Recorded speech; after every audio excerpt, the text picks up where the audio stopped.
Himachal high court ने रद्द किए तहसीलदार टौणी देवी के तबादला आदेश।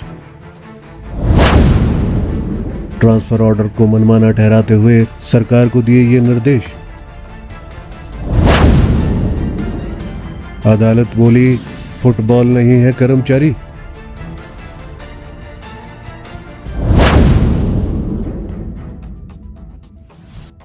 हिमाचल प्रदेश हाईकोर्ट ने जिला हमीरपुर के टौणी देवी में तैनात तहसीलदार के तबादला आदेश रद्द कर दिया है। अदालत ने तहसीलदार देशराज के तबादला आदेश को मनमाना ठहराते हुए सरकार को निर्देश दिए है कि वह प्रार्थी को उचित अवधि तक टौणी देवी में ही सेवा जारी रखने की अनुमति दे। यही नहीं, हाईकोर्ट ने सरकार की कार्यप्रणाली पर भी प्रतिकूल टिप्पणी की है। अदालत ने कहा है कि केवल इसलिए कि कोई प्रथम या द्वितीय श्रेणी का कर्मचारी है, उसे फुटबॉल नहीं माना जा सकता। अदालत ने ये कहा कि ना ही किसी भी कर्मचारी को कार्यकारी प्राधिकारी की इच्छा पर बिना किसी वैध औचित्य के एक स्थान से दूसरे स्थान पर स्थानांतरित किया जा सकता है। दरअसल टौणी देवी के तहसीलदार देशराज को कुल्लू जिला के निथर के लिए ट्रांसफर किया गया था। इस तबादला आदेश को देशराज ने हाईकोर्ट में याचिका के माध्यम से चुनौती दी थी।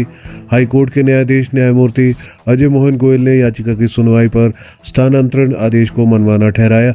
हाईकोर्ट ने कहा कि बेशक स्थानांतरण सेवा का एक हिस्सा है, लेकिन कोई कर्मचारी जब किसी स्टेशन पर तैनात होता है तो उसे उम्मीद रहती है कि वो तय अवधि के लिए सेवाएं देगा।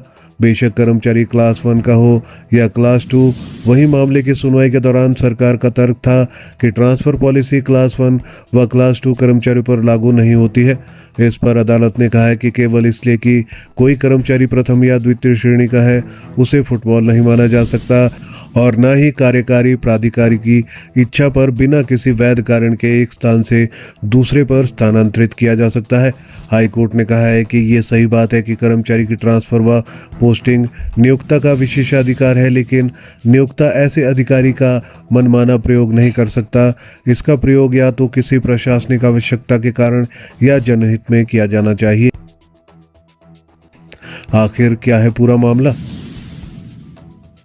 मामले के अनुसार प्रार्थी तहसीलदार देशराज को टौणी देवी से कुल्लू के निथर में तब्दील किया गया था। प्रार्थी को जनवरी 2024 में प्रमोट कर टौणी देवी में तैनात किया गया था। इससे पहले वह मंडी जिला के संधोल में सेवारत था। संधोल में प्रार्थी ने कनिष्ठ पद पर सामान्य कार्यकाल पूरा किया था। टौणी देवी और संधोल के बीच की दूरी लगभग 50 किलोमीटर है। खैर, याचिका की सुनवाई पर सरकार ने ट्रांसफर को उचित ठहराते हुए कहा कि स्थानांतरण प्रक्रिया राज्य की नीति के अनुसार प्रभारी मंत्री के अनुमोदन से पूरी की गई है। सरकार ने कहा कि इसके अलावा ये पूरी तरह से नियोक्ता पर निर्भर करता है कि कब, कहां और किस समय किसी लोक सेवक को उसकी वर्तमान तैनाती के स्थान से ट्रांसफर किया जाना है। विभाग का ये भी कहना था कि याचिकाकर्ता का कैडर एक डिविजनल कैडर है। चूंकि स्थानांतरण इसके यानी कैडर के उल्लंघन में नहीं किया गया है, इसलिए विवादित स्थानांतरण आदेश की न्यायिक समीक्षा उचित नहीं है। हाईकोर्ट ने कहा कि लगभग 8 महीने के अल्प प्रवास के बाद याचिकाकर्ता का टौणी देवी तहसील से उप तहसील निथर में स्थानांतरण वाजिब नहीं है। इसके अलावा अदालत ने कहा कि सरकार ने ट्रांसफर के पक्ष में किसी भी प्रशासनिक आवश्यकता या जनहित का उल्लेख भी अपने जवाब में नहीं किया है। अदालत ने पाया है कि याचिकाकर्ता का स्थानांतरण आदेश कानून की दृष्टि में सही नहीं है। कारण स्पष्ट करते हुए अदालत ने कहा है कि यह तबादला किसी प्रशासनिक आवश्यकता या जनहित के आधार पर नहीं किया गया है, बल्कि अथॉरिटी ने इस मामले में अपनी शक्ति का मनमाना प्रयोग किया है। ऐसे में प्रार्थी की याचिका पर तबादला आदेश रद्द किए जाते हैं।